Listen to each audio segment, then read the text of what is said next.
They called them witches, not warriors. And the last thing they ever saw was smoke rising from the ice.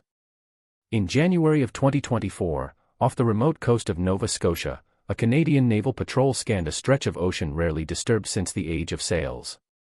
A sonar sweep revealed something strange, an object buried deep under centuries of frozen sediment. Not metal. Not a submarine.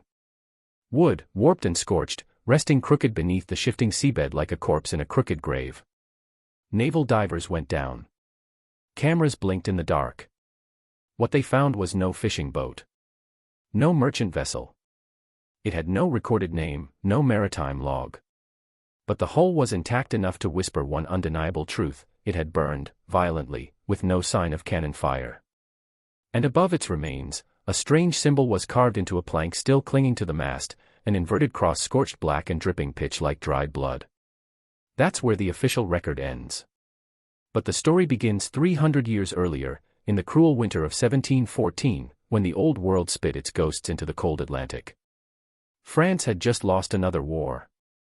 The forts along the coast of Acadia were bleeding out, rotting timber, empty stockades, soldiers half-starved and too drunk to remember why they were stationed there. The sea had swallowed more than just ships. It had devoured names, families, and whole promises of empire. But it had not, as the captains believed, swallowed them, the women who came from the prison hulks off the coast of Brest and Plymouth. Sentenced for crimes as wide and vague as heresy, witchcraft, or inconvenience to mail order, hundreds of women were cast off in rotting vessels meant for nowhere. Floating cells with no destination but cold death. Some were healers. Some were thieves.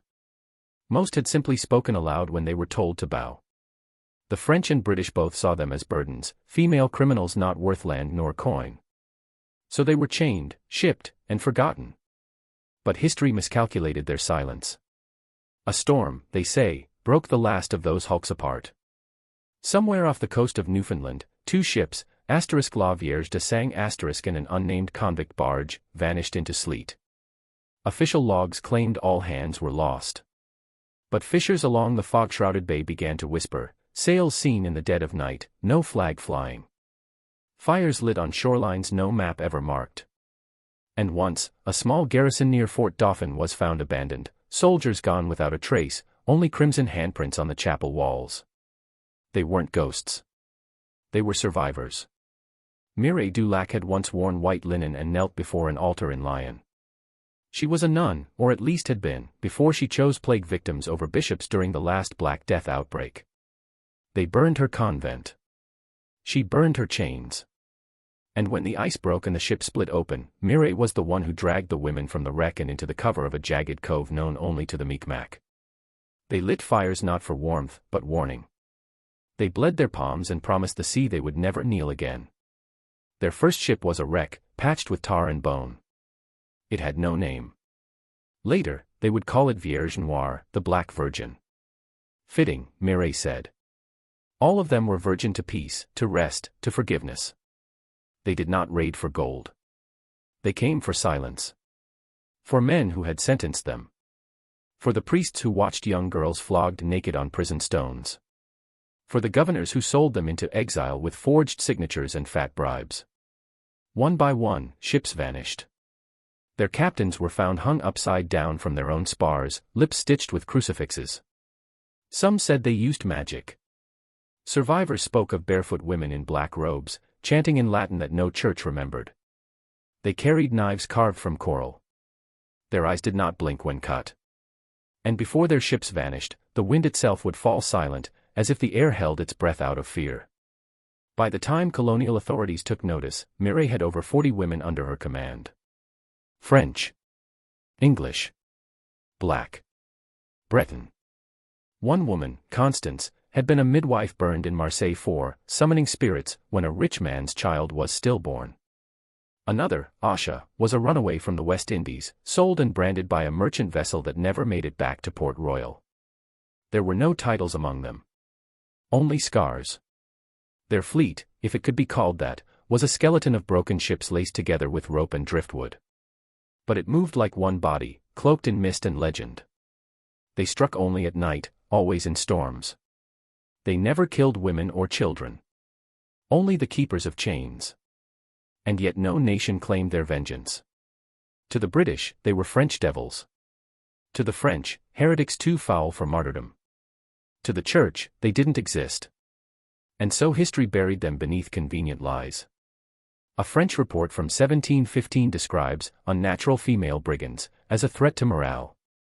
A British captain wrote of moaning voices in the fog, half human, half divine. But no official campaign was launched. No reward offered. To hunt them meant acknowledging them. And neither crown would do that. But even secrets leave footprints. One night, a man named Elias Rowe, a junior officer of the British Canadian militia, wrote a letter never sent. It spoke of sails like wings, and a woman at the bow of a blackened ship, arms outstretched as if embracing the storm. He said she looked not like a pirate, but like grief made flesh. She did not smile. She did not shout. She simply stared at me, and I lowered my musket without knowing why. Then the ship vanished. And months later, as the rivers froze and the harbors sealed under snow, local fishermen found burned wood washing up along the coast. Black candles. Rusted chains snapped clean through. And once, a psalm book wrapped in seal skin, the words still legible, asterisk, deliver us, O Lord, from the lies of men. Asterisk. They were not witches. They were not saints. They were the scream between both. In time, the legends faded. The Mi'kmaq told their children to stay off the ice where the singing women walked. The French spoke less and less of the winter ships. And the British buried the reports beneath thicker wars. But the sea remembers. And the ice keeps secrets long after history stops listening. When the Canadian divers surfaced that cold January morning, one of them whispered to his crewmate, "I swear I heard music under there." They laughed it off. Said it was the currents, the pressure. But none of them forgot the way the water tasted, a little too warm, a little too sweet, like blood in your mouth after a fight. They never published the footage. The Navy filed it under natural anomaly.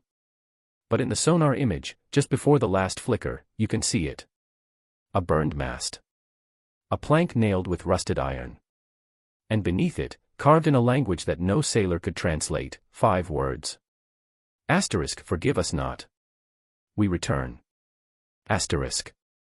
The sea didn't take them. Men did. And men buried what they couldn't control beneath waves and shame. They came in silence, wrapped in orders and frost.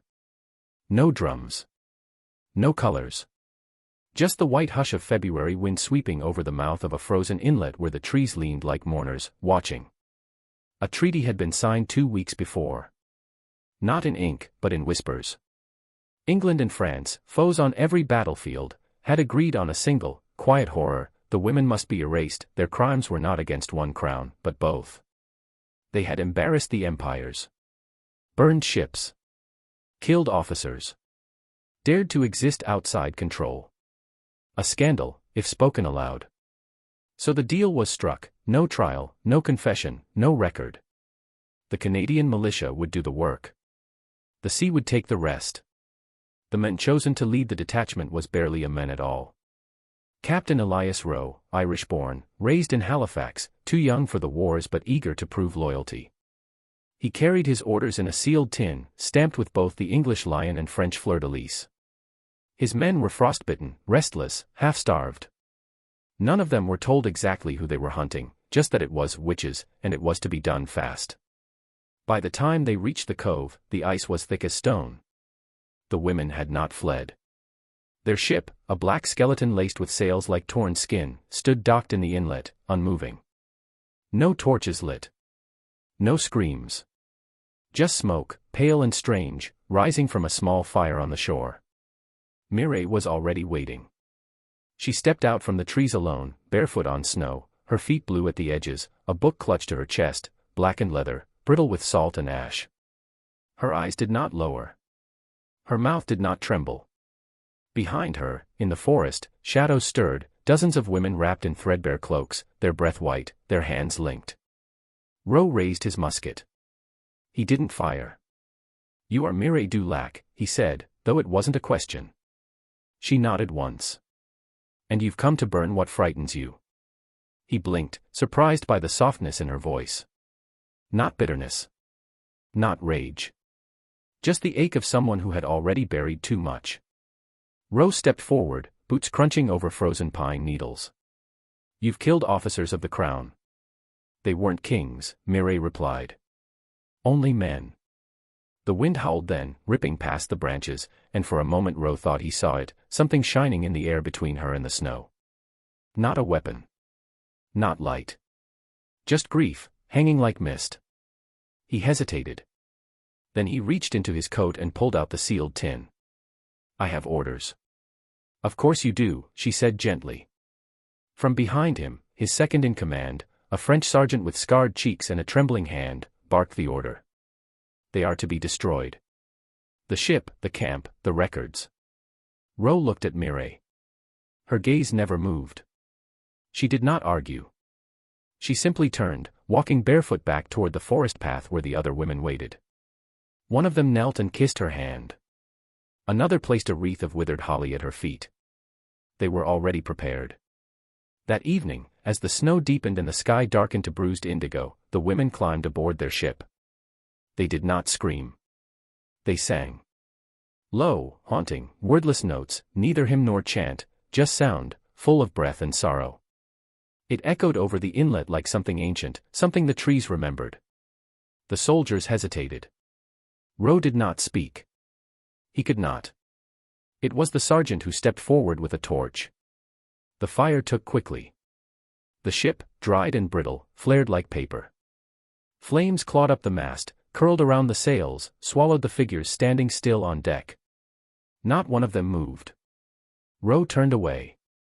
Snow fell harder now, almost sideways. Sparks rose and vanished into the white. One soldier began to pray. Another vomited in the trees. When the screaming finally came, it was not from the women.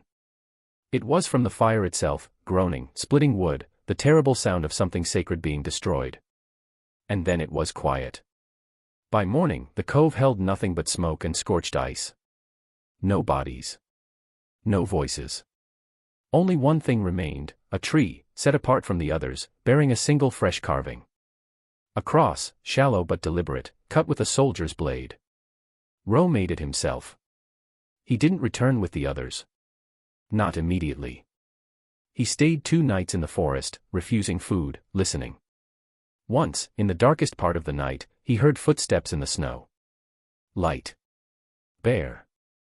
They stopped near his tent and never moved again. When he rejoined his men, they said nothing. Back at the fort, he filed a report, *enemy ship neutralized. No survivors, *. He burned the real pages, his journal, the names he remembered, the songs he couldn't forget. He burned them with his own hand. But the cove was not finished. In the weeks that followed, the soldiers began to fall ill. Strange fevers. Dreams that left them waking with frostbite even by the fire. One man vanished entirely while fetching water. His boots were found standing upright at the river's edge, as if he had simply stepped out of them and walked into the mist. The others begged to be reassigned. The fort was closed that spring. Locals would not go near the place. Fishermen claimed the ice groaned like voices. One Mi'kmaq elder told a trapper, "The snow there remembers women. And it does not forgive." Roe never spoke of that winter again. He died in 1743, a quiet man, unmarried, buried beneath a plain stone in Halifax with only a Latin phrase etched above him, "Que ardebant, non suiciderant, * those who burned did not fall, *. And still, no nation spoke their names. No church mourned them. No record remains of Mireille or her sisters. Just fire and silence, and the taste of salt on a wind that never forgets. The tide washed the ashes away, but the screams stayed frozen in the trees.